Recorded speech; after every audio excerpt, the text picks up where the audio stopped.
Douglas Malan, set into motion the full machinery of apartheid, Afrikaans for the state of being apart.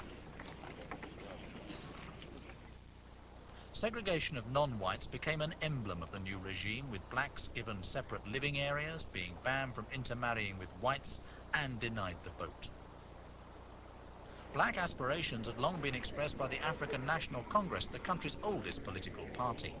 Nelson Mandela became a youth member, but government reaction to his increasing reputation as an activist prevented his public attendance at the ANC's important Congress of People at Kliptown near Johannesburg.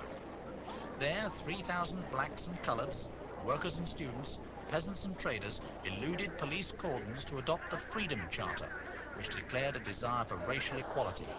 Perhaps even more terrifying to those in power, though, was its intention to nationalise their sources of wealth, particularly banks and gold mines. The government responded by arresting Mandela and the entire ANC leadership and charging all 156 with treason. The case, based on allegations that the charter was communist-inspired, collapsed 5 years later. The ANC, meantime, increased its non-violent activities. Boycotts, strikes and demonstrations like the burning of the hated passbooks, the instruments whereby the pass laws operated, dictating where blacks could live, travel and work, even where they could have their families with them. Chief architect of this machinery of apartheid was the Minister for Native Affairs, Hendrik Verwoerd, who became Prime Minister in 1958. The views he expressed defined the political battleground for decades to come. There is only one way in which people so diverse can live together, and that is by allowing each to develop on his own line,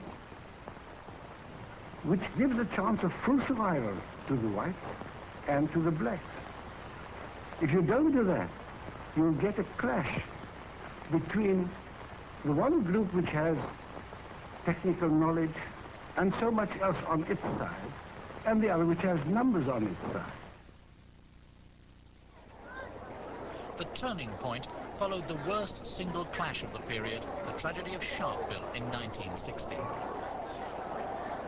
A day of black protest, a prelude to a national strike, was broken up by police who killed 69 people, many of them shot in the back.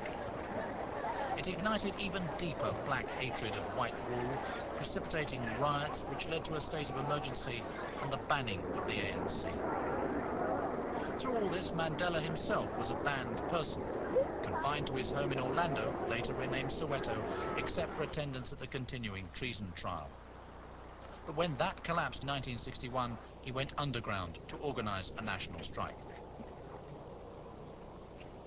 He also helped to form the ANC's armed wing, Umkhonto we Sizwe, Spear of the Nation. The political movement had turned saboteur, and Mandela told British television why. There are many people who feel that it is useless and futile for us to continue talking peace and non-violence against a government whose reply is only savage attacks on an unarmed and defenseless people. And I think the time has come for us to consider, in the light of our experiences in this stay at home, whether the methods which we have applied so far are adequate. Back in court in mid-1962, he was jailed for 3 years on incitement charges, provoking one of the world's most famous political slogans. That sentence stretched to 27 years, with a life term served at first on the bleak Robben Island for plotting the overthrow of the state after the 1964 Rivonia trial, where 7 ANC activists faced conspiracy charges following nearly 200 acts of sabotage.